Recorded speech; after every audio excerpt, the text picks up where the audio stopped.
interne de l'association. Ah non, on a déjà fait un, mais le premier pour les nouveaux. Bienvenue à eux. Je rappelle brièvement les règles, donc deux équipes, une opposition, un gouvernement, qui vont débattre sur ce sujet que va proposer le gouvernement. Vous avez 5 minutes pour parler chacun, les équipes alternent. À 5 minutes, on vous dit veuillez conclure. À 5 minutes 15, on vous dit veuillez conclure une deuxième fois. À 5h15, veuillez conclure. À 5h30, veuillez conclure une deuxième fois. Après, on parlera plus, plus, mais mais bon, là, nous, on est en réveillé, ça va, mais en compétition, il faudra faire attention. Et au bout d'une minute, on va taper sur la table, c'est à ce moment-là que vous pourrez poser des questions. Et à 4 minutes, vous ne pourrez plus en poser. Donc, on va 3 minutes. Et pour avoir tout dit. Bon courage. Et j'appelle pour commencer le Premier ministre du gouvernement.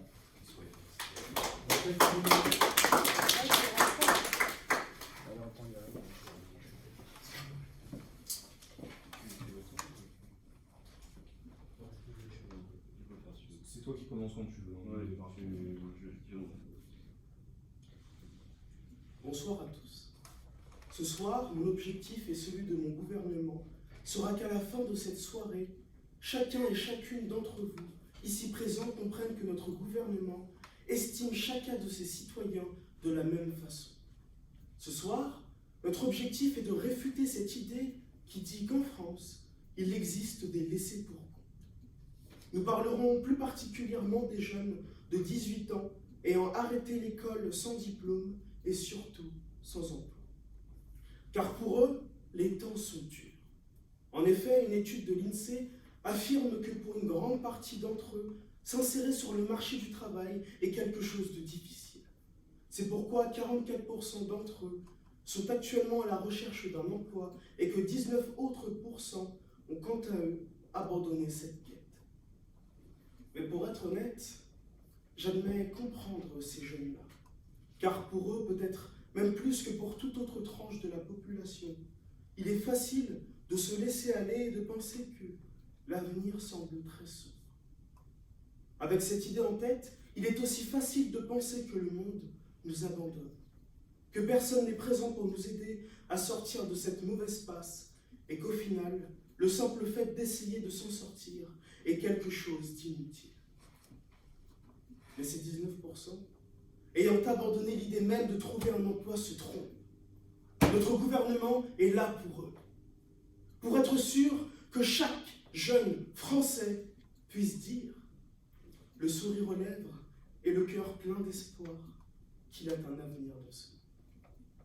Et c'est pourquoi nous proposons la réintroduction du service militaire pour les jeunes de 18 ans ayant arrêté l'école sans diplôme, mais aussi et surtout sans emploi. Bien sûr, les jeunes en année sabbatique ne sont pas concernés par tout cela. En tout, la population visée représente à peu près 20% des jeunes en France, environ 122 000 personnes. Grâce à cette étude de l'INSEE, nous avons pu identifier 3 facteurs de découragement chez les jeunes. L'absence de possession du permis de conduire, seulement 28% des jeunes sans diplôme le possèdent, l'absence de diplôme ou de diplôme d'une valeur suffisante, et enfin, l'absence d'espoir en l'avenir. Vous l'aurez donc compris, notre projet de loi va donc s'appuyer sur ces 3 points. À l'issue du service militaire d'une année, tous ces jeunes recevront le permis de conduire et une aide pour obtenir leur premier véhicule. À l'issue de ce service militaire, chaque jeune recevra un diplôme nommé Maïra, celui-ci attestant de leur bon vouloir, de leur discipline et de leur volonté à toute épreuve. Durant ce dit service, des cours leur seront aussi donnés pour les aider à trouver leur chemin dans la vie. Et enfin, durant l'entièreté de ce service, il sera rappelé à chacun des jeunes présents qu'un avenir semblable à un ciel gris peut se voir remplacé par un beau ciel bleu. Tout cela à partir du 1er septembre 2022. Au niveau du coût de cette opération, il est estimé que le rétablissement du service militaire pour tous les jeunes sera d'à peu près 660 millions d'euros. Une perspective qui semble raisonnable au vu des défis que nous avons à relever. Oui. Au-delà du simple objet psychologique, quelle serait la réelle utilité du diplôme que vous comptez remettre à la fin de l'année? Comme je l'ai dit, ce diplôme attestera de leur bon vouloir de chaque étudiant, de leur discipline et de leur volonté à toute épreuve.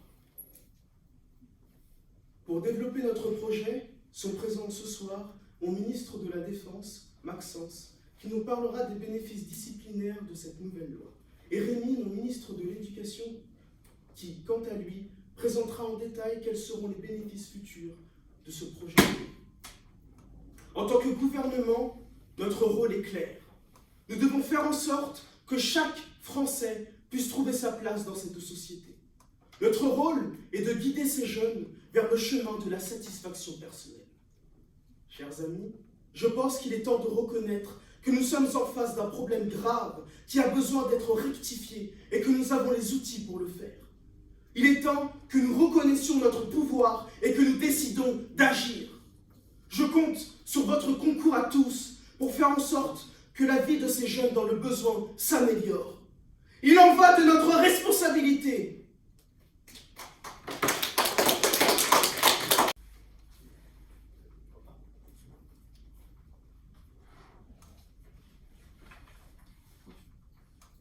Monsieur le Premier ministre, Mesdames et Messieurs les ministres, Mesdames et Messieurs les députés, notre gouvernement aujourd'hui nous propose un nouveau projet de loi édifiant qui prouve une nouvelle fois non pas votre incapacité à l'action, mais votre capacité à l'inaction. Un service militaire obligatoire uniquement pour certains jeunes.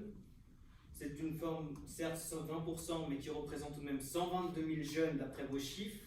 Une réquisition de masse de ces jeunes, encore naïfs et inexpérimentés, au point peut-être de pouvoir les influencer. Est-ce réellement un projet politique de défense, d'éducation, de politique intérieure, de politique économique? Non. Au service d'une seule ambition, celle d'une réélection, d'intérêts contraires à ceux de la nation et des Français. L'armée, nos valeurs, la vie et l'éducation de nos jeunes ne vous appartiennent pas. Elles ne sont pas vos outils. La France connaît son armée et son histoire. Ce n'est pas seulement un moyen d'insertion, c'est une véritable culture, c'est une véritable institution. Soyez-en reconnaissants, soyez-en humbles. Monsieur le Premier ministre, vous prétendez que certains de nos citoyens sont laissés pour compte malgré toutes nos aides, notamment celles qui, pendant cette période de pandémie, ont été distribuées à la fois aux jeunes, aux citoyens, aux entreprises pour embaucher. Quitter 18 ans, l'école sans diplôme, sans études, être en recherche d'emploi est un véritable parcours du combattant. Mais aujourd'hui, nos institutions ont prévu beaucoup de solutions, notre armée également, avec le service militaire volontaire qui s'adresse déjà à ces jeunes-là et dont beaucoup en bénéficient. Des aides, il y en a beaucoup. Vous prétendez également que ce projet va coûter 660 millions d'euros à l'État. Mes chiffres disent plutôt 3 à 5 milliards d'euros. De plus, vous parlez d'un diplôme, sans préciser de quelle nature, seulement un diplôme du bon vouloir. Mais ce n'est pas le bon vouloir qui va former nos jeunes au métier de l'industrie, au métier de l'informatique, au métier de la cyberdéfense, ou encore au métier de la diplomatie. Nous proposons donc un nouveau projet, celui d'encourager et renforcer le rôle et l'attrait de notre réserve. Nos réservistes ont un rôle à jouer. Oui, monsieur. Monsieur, quelle solution proposez-vous à ces 120 000 jeunes qui, chaque année, se retrouvent marginalisés et qui n'ont aucune perspective d'avenir? Votre question tombe à pic puisque j'aborde tout de suite ce sujet, donc je vais pouvoir y répondre en même temps. Le projet que nous proposons, comme je viens de le dire à l'instant, est d'encourager et de renforcer le rôle et l'attrait de notre réserve. Nos réservistes ont un rôle à jouer. Ils ne doivent pas se contenter d'organiser les JDC ou les stages pour les quelques volontaires, mais de pouvoir aller directement dans les écoles, dans les centres de formation et dans la rue chercher nos jeunes et leur montrer les véritables métiers de l'armée. Également, nous prévoyons d'organiser des formations et des séminaires directement dans nos écoles, dans nos universités, chercher nos ingénieurs, nos chefs de projet, nos futurs chefs et dirigeants de ce pays, de nos élites et de nos entreprises. Encourager à l'emploi dans l'armée, mais également dans la vie civile pour l'armée. Former nos enseignants directement dans nos écoles, aux enjeux et au rôle de l'armée pour les transmettre à nos jeunes pour les encadrer dès le plus jeune âge et pas attendre leurs 18 ans lorsqu'ils sont indépendants normalement, mais qu'en réalité, ils attendent de devoir avoir de l'aide car ils ne peuvent plus, ils sont presque abandonnés comme vous dites par l'État, et bien là l'État ne les abandonnera plus. Également d'améliorer la visibilité des administrations dans le cadre de la recherche d'emploi, de stage et d'apprentissage. Enfin, je serai accompagné ce soir de mon député de la commission économique, mais également de la Défense, ancienne Rochette pour l'économie, Antoine Buffando pour la Défense. Ils vous expliqueront le coût réel de ce projet et sa non-pertinence, le matériel et les infrastructures nécessaires pour ce projet. Le service militaire obligatoire, je vous le rappelle, pour tous les Français, a été aboli en 1995. Le contexte diplomatique dans lequel s'inscrit ce projet et ses éventuelles répercussions, les enjeux éducatifs et culturels, également les enjeux pour nos industries, pour nos métiers, les métiers donc, de l'ingénierie militaire, nos métiers de gestion de projets numériques qui sont de plus en plus présents dans le cadre de notre défense numérique, de notre indépendance. Mesdames et messieurs les ministres, mesdames et messieurs les députés, je vous remercie de votre attention.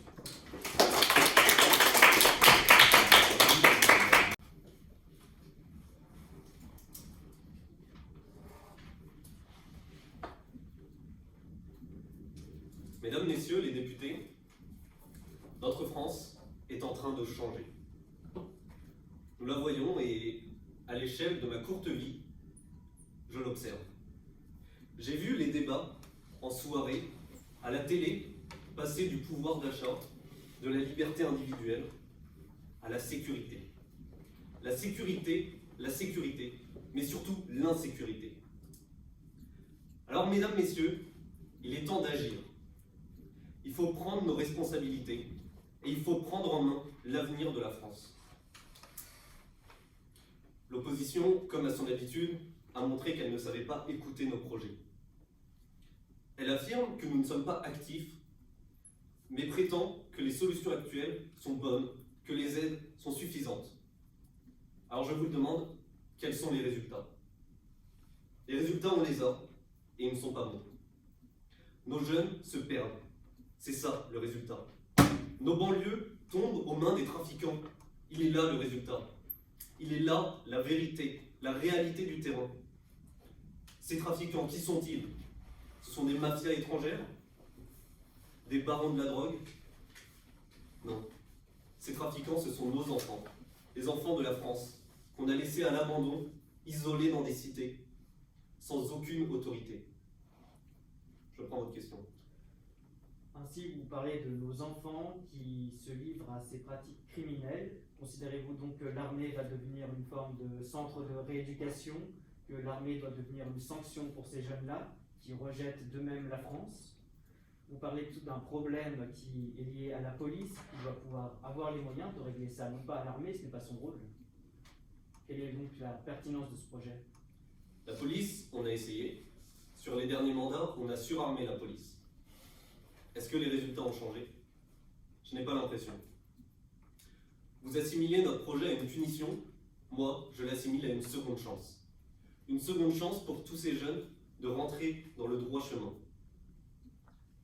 Comme je le disais, ces cités, il est temps de reprendre le contrôle sur tout le territoire et d'enseigner à ces jeunes, parce que c'est bien une démarche d'éducation, leur enseigner l'humilité, la rigueur, l'autonomie, le respect.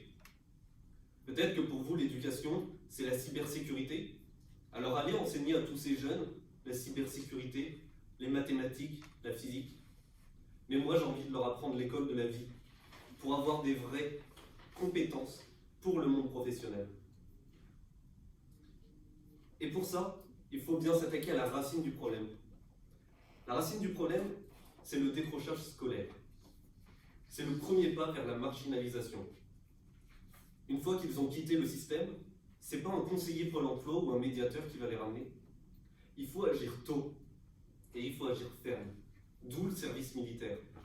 Il faut être actif, peut-être même un petit peu brutal, je l'admets.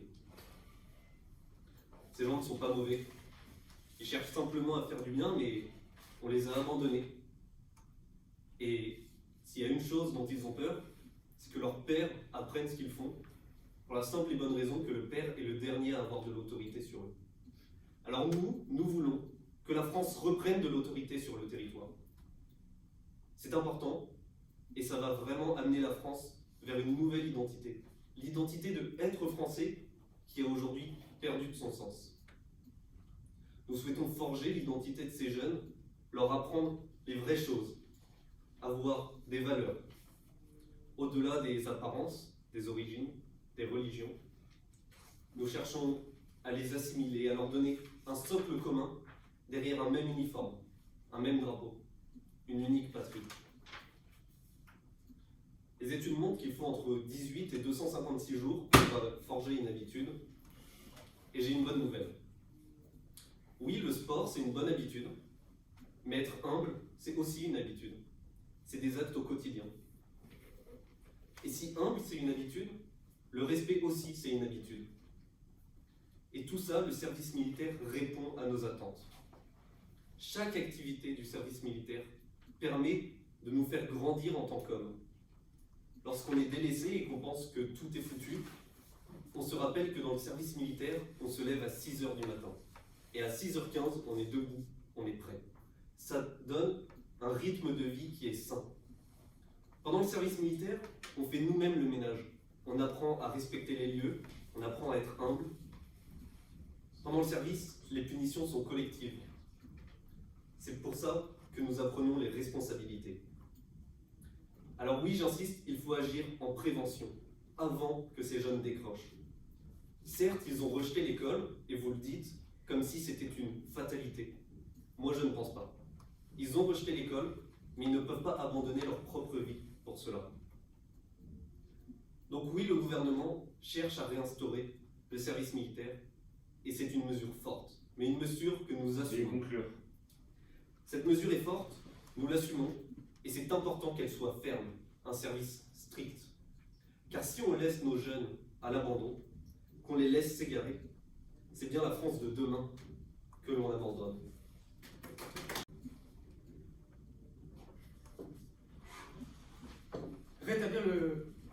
Rétablir le service militaire pour les jeunes. Très bien. Dans le fond, je suis d'accord. Une France unie, intègre, pourquoi pas. Mais vous nous parlez d'une seconde chance, d'une éducation pour les jeunes défavorisés, les jeunes à problème, les jeunes qui travaillent dans des gangs, comme vous nous dites. Très bien. Mais il y a un point sur lequel je me pose une question. Le point économique. Si nous faisons ça, nous allons rentrer en faillite. De ce que l'ancien ministre de l'Éducation nationale et des Jeunes nous dit, si nous mettons un service militaire de 1 an pour 800 000 jeunes, ça nous coûtera entre 3 et 5 milliards d'euros. Vous nous avez parlé de 120 000 jeunes, ce qui représente environ 20%. Pour cela, il nous faudrait déjà qu'on puisse tenir cette marche. Alors d'aujourd'hui, on pourrait réussir à intégrer seulement 30 000 jeunes en 1 an. Ce n'est impossible. Nous n'avons pas le coût, nous n'avons pas les ressources financières nécessaires. Les casernes ont été désaffectées, vendues, ou même totalement réaménagées pour d'autres choses. Et il y a aussi un problème de formateurs, de logistique financière. De plus, actuellement, avec notre contexte économique, la France n'est pas prête à subir une nouvelle vague et à faire de nouvelles dépenses inutiles. La France a besoin de confiance. La France a besoin d'investisseurs. La France n'a pas besoin que la Banque centrale, que les entreprises arrêtent d'investir dans notre pays. Face à nous, nous avons des entreprises où le taux d'intérêt va augmenter, où nous allons rentrer dans des dettes croissantes. Et notre pays, notre beau pays, comme vous dites, va entrer en faillite. Je prends votre question.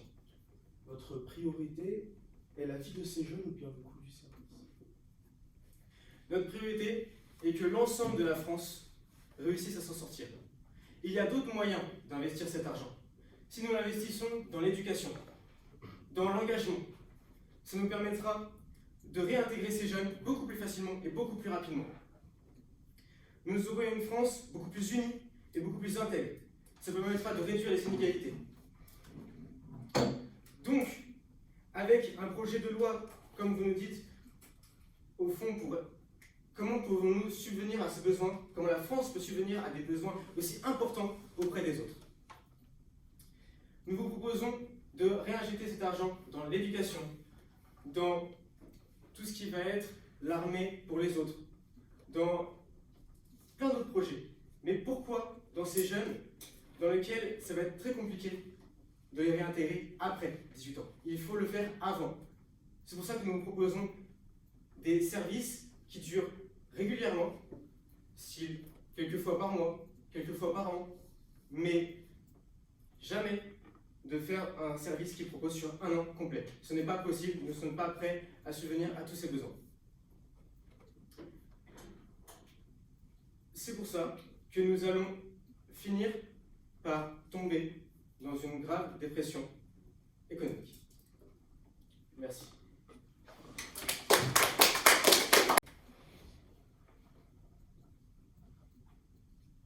Mesdames et messieurs les députés, chers collègues, comme énoncé précédemment, voici maintenant plus de 20 ans que le service militaire a été aboli dans notre beau pays. Et qu'est-ce que nous pouvons en constater? Une hausse du chômage chez les jeunes rentrant sur le marché du travail, une perte de l'autonomie dans la vie de tous les jours de ces jeunes marginalisés, un manque de compétences et ainsi une perte de main-d'œuvre dans la vie active. Bref, la liste est longue. Comme l'a rappelé notre cher Premier ministre tout à l'heure, notre rôle en tant que gouvernement est de veiller sur tous nos concitoyens, incluant ainsi ces jeunes marginalisés et sans avenir qui ont été déscolarisés. Notre projet, en réinstaurant ce service militaire en France, est ainsi de les réintégrer dans la société, leur donnant ainsi une deuxième chance, les éduquer et les préparer pour leur avenir qu'ils méritent dans notre pays. Sans compter les cours théoriques qui pourraient leur être dispensés durant le service, cette période vise aussi à les rendre autonomes, débrouillards dans la vie de tous les jours et surtout compétents. Compétents à quoi, me direz-vous? Compétents pour leur vie professionnelle et personnelle. Ils entrent incompétents, marginalisés et sans diplôme au service militaire et en ressortent armés pour trouver un travail et ainsi pour réussir leur vie future. Je prends votre question. Le rôle de l'armée n'est absolument pas l'éducation et ne saurait l'être, et pourtant vous leur ajoutez un fardeau. Alors que faites-vous des ambitions militaires actuelles? Les deux peuvent se cumuler quand elles se coïncident bien.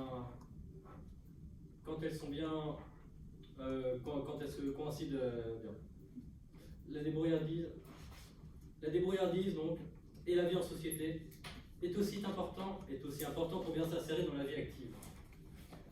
Sans pour autant s'y limiter, gérer leur argent et leur démarche administrative, travailler et vivre en équipe, en groupe, savoir commander et être commandé, faire du feu, conduire, camper, le survivalisme, le suivi personnalisé de leur ambition professionnelle, effectif jusqu'à près de 10 ans après le service militaire, dans leurs domaines qui les intéressent, comme la cybersécurité ou la diplomatie, pour prendre un exemple, les gestes de premier secours, ou encore le bivouacage. Tant de compétences et de domaines qui sont tout aussi essentiels et qui ne sont pas tous les jours auxquels on ne pense pas tous les jours. J'aimerais vous parler du scoutisme. Connaissez-vous le scoutisme? Créé en 1907 par Baden-Powell, Lord Baden-Powell, en Angleterre, le scoutisme est un mouvement de jeunesse reposant sur les valeurs du respect, de l'entraide et de la solidarité. Si je fais le parallèle entre ce mouvement et le service militaire, ce n'est pas parce que le scoutisme est en lien avec l'armée, très loin de là. Même si le fondateur est un ancien général de l'armée britannique, son objectif au départ est d'inculquer aux jeunes de son pays ce qu'un autre groupe de jeunes avait eux-mêmes vécu durant la guerre sous les ordres de ce même général. Le campisme, la cuisine, la topographie, le froissartage, le matelas, la vie en groupe ou encore la progression en équipe.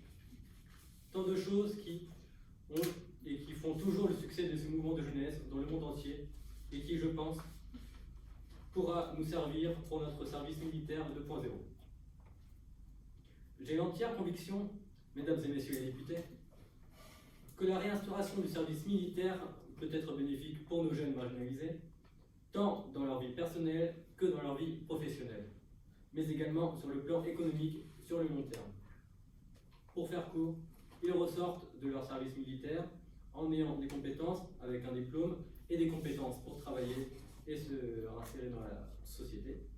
Ils trouvent ainsi un emploi, ils perçoivent un salaire, ils contribuent par la suite à l'économie en payant notamment des impôts. N'est-ce pas, monsieur le conseiller, comme monsieur le député, à la commission économique? Bref, temps bénéfique pour nos jeunes, ce service militaire serait également un investissement, oui, mais qui nous serait bénéfique tant pour nous que pour eux, sur le long terme. Ce sera tout pour moi.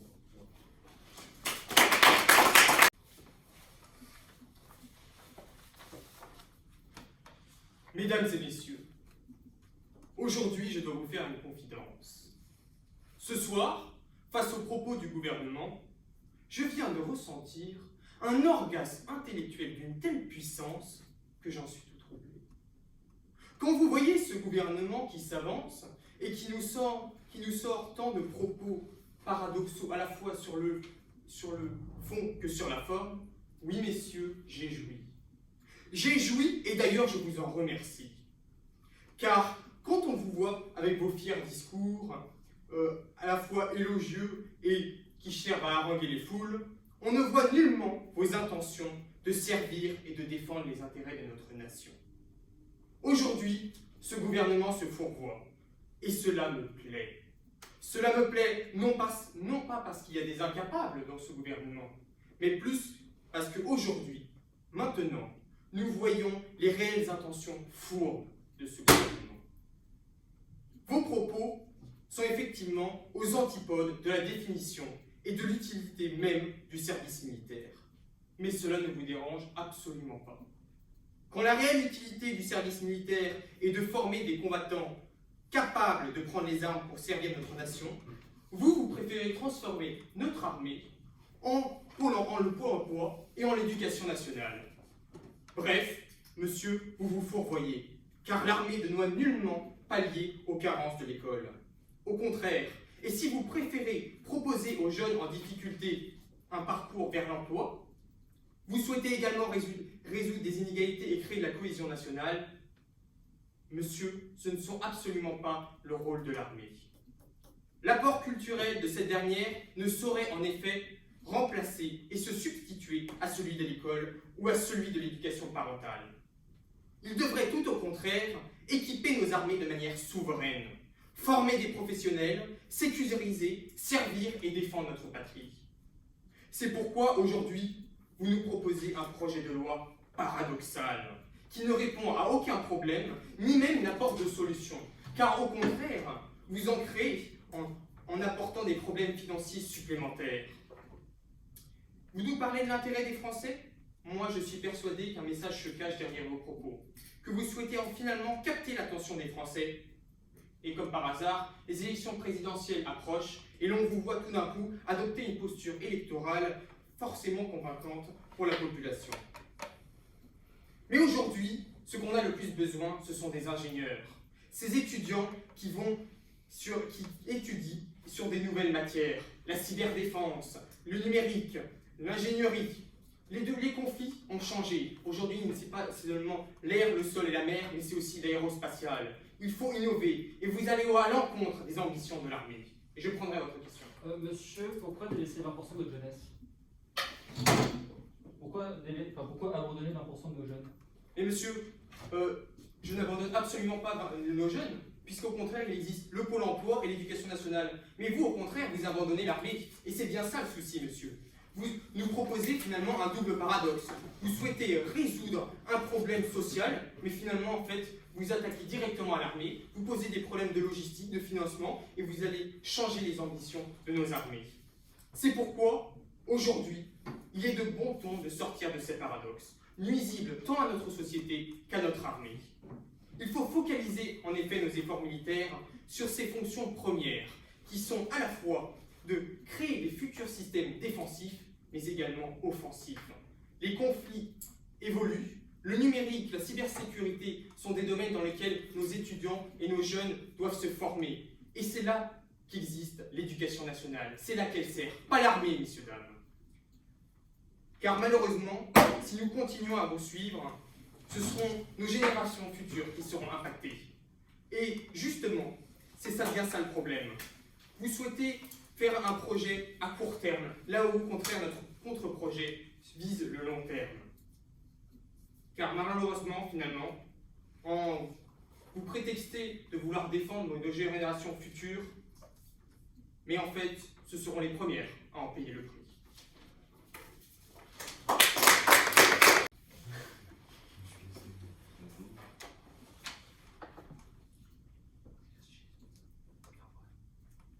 Mesdames et messieurs les députés, quand notre nation subit une double fracture, et sociale et sociétale sans précédent, notre gouvernement, contrairement à cette opposition, ne peut se complaire davantage dans l'inaction. C'est pour cela que nous vous avons proposé ce soir un projet de loi audacieux, visant à réinstaurer le service militaire à plus de 122 000 jeunes qui se perdent chaque année en France. Ceci aura pour double avantage à la fois de leur redonner confiance en notre État, mais également de leur permettre de construire sur ce qui était autrefois un abîme vis-à-vis de leur décadence sociétale, un nouveau chemin bien plus en accord avec les valeurs de notre République. Parce que nous devons dès à présent écrire notre avenir avant que nous ayons à le subir. Et ainsi, j'aimerais, avant de commencer les retours, à demander à ce qu'on applaudit monsieur le professeur chef de l'opposition, qui a voulu faire un long discours, une longue leçon de politique, alors que je vais lui faire un rapide cours de français. Parce que vous avez confondu, monsieur, les jeunes et les étudiants. Vous croyez que le problème des jeunes, c'est de trouver un emploi, vous croyez que le problème des jeunes, c'est de trouver comment devenir ingénieur ou être bon en cybersécurité, mais non. Pour plus de 20% de nos jeunes, le problème, c'est d'avoir un avenir parce qu'ils se perdent. Allez dans les banlieues sensibles, à quitter votre 16e arrondissement et essayez de comprendre les véritables problématiques de notre société actuelle et vous comprendrez que finalement votre contre-projet qui consiste à chercher des ingénieurs, organiser des séminaires et c'est tout, n'est pas suffisant pour nous complaire vis-à-vis des véritables solutions. Vous nous avez parlé que notre seule capacité était capacité à l'inaction, alors que contrairement à vous qui ne cherchez qu'à redéfinir ce qu'est le rôle de l'armée, nous cherchons des solutions concrètes, contrairement à vous. Alors, je parlerai du député des chiffres, ou plutôt du député de « je suis d'accord avec vous ». Je suis d'accord avec vous sur le fond, mais pas sur les chiffres. Mais en même temps, c'est vrai que 20% de 3 milliards, ça fait 600 millions, le budget qui a été donné par monsieur le Premier ministre. C'est peut-être dommage, car vous l'avez avoué, c'était le seul point de désaccord avec nos discours, et pourtant, on s'est rendu compte que vous étiez d'accord. Vous nous avez parlé de crise économique, mais monsieur, 600 millions, sérieusement, la taxe GAFAM est évaluée à 200 milliards d'euros chaque année. Les évasions fiscales sont évaluées à plus de 80 milliards d'euros chaque année. Si jamais notre gouvernement a de l'argent à chercher, il va le trouver. Alors, en fait, notre seul point de désaccord, finalement, c'est que vous voulez abandonner 20% de notre jeunesse, quand nous, au contraire, nous voulons les récupérer. Et là, vient la cerise sur le gâteau. Monsieur le député de l'orgasme, monsieur le député de j'ai joui, tout ça pour nous dire quoi? Pour nous dire que le rôle de l'armée n'était pas d'éduquer. Monsieur, sérieusement, vous êtes tellement d'accord avec nous que notre seul point de désaccord, c'est sur une définition. Alors, vous faites du débat, vous faites de la rhétorique. Vous savez très bien que c'est le troisième stratagème sophistique de Schopenhauer, en disant que vous n'avez pas raison parce que j'ai une autre définition que vous.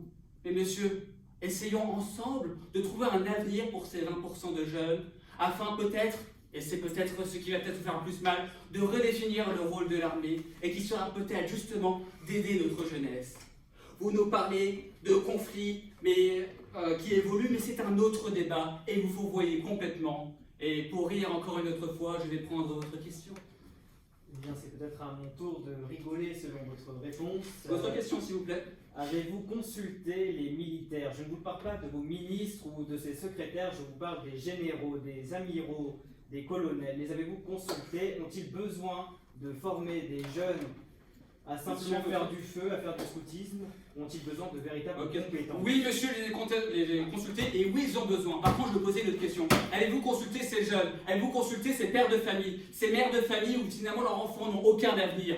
Non, et c'est bien ça tout ce que nous vous reprochons. Vous êtes dans l'inaction et nous vous cherchons des véritables solutions. Alors, mesdames, messieurs de l'opposition, vous pouvez continuer à ne pas regarder autour de vous. Vous pouvez continuer à ne pas écouter la souffrance des Françaises et des Français. Mais l'histoire vous donnera tort, comme elle a donné tort à ceux qui ont aboli autrefois le service militaire, laissant le monopole de la violence aux ennemis de notre nation. Alors, mesdames, messieurs les députés, à l'heure de voter, ne nous soumettons pas aux mensonges de cette opposition. Et alors, votons. Votons pour une discipline renforcée.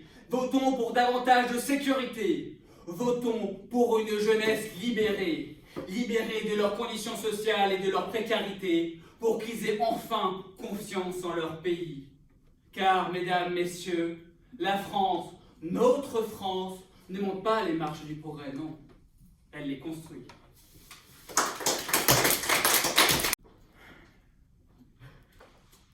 Très chers messieurs du gouvernement, je ne suis pas devenu secrétaire général pour créer des simulacres de souvenirs de temps révolus, de temps où ceux à nos places dirigeaient la France et non les Français. Je me suis battu, je me suis démené, comme devraient l'avoir fait tous ceux présents dans cette salle, pour assurer le meilleur pour tous ces Français. Et c'est pour cela que je ne saurais accepter une telle loi. Je ne saurais accepter une vessie gonflée par votre suffisance, en guise de lanterne d'espoir pour tous ces jeunes, qui sont et qui feront l'avenir de la France.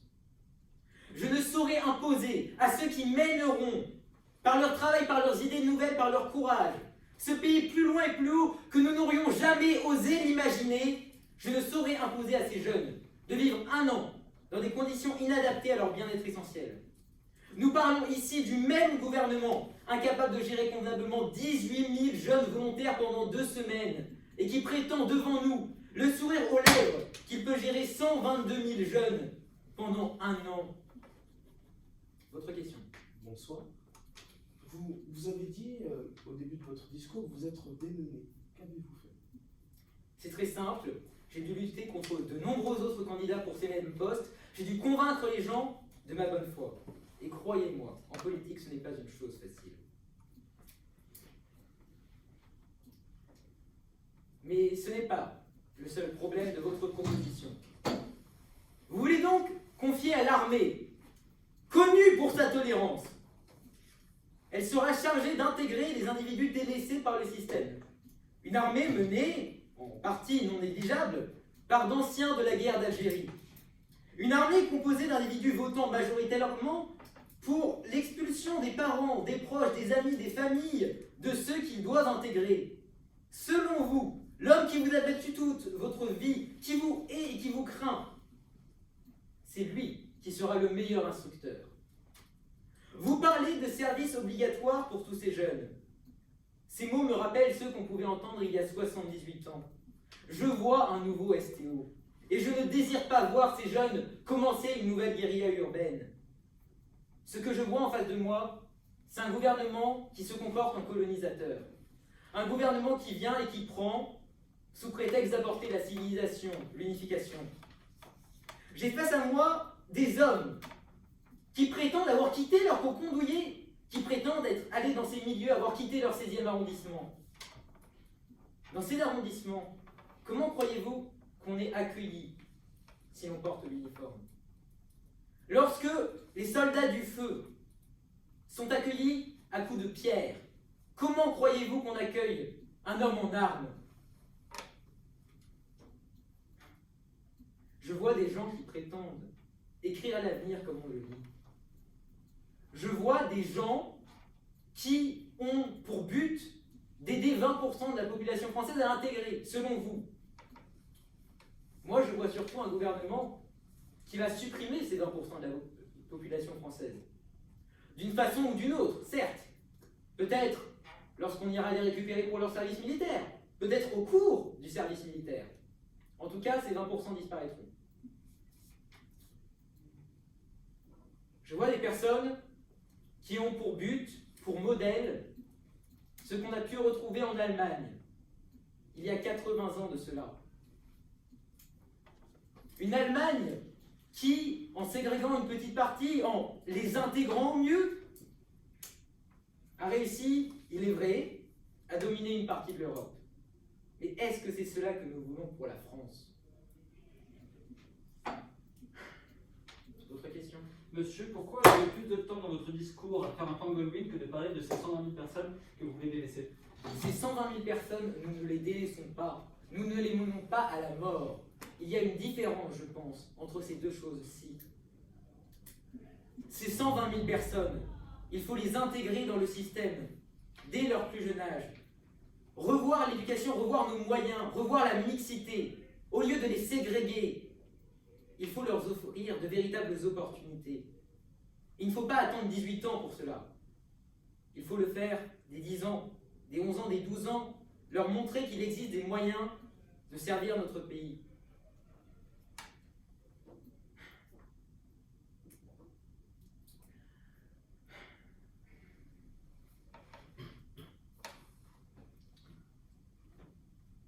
J'aimerais maintenant demander à toutes les personnes présentes dans cette salle, au moins pour cette fois-ci, de prendre une décision non pas pour eux, ni pour la France, mais bien pour les Français.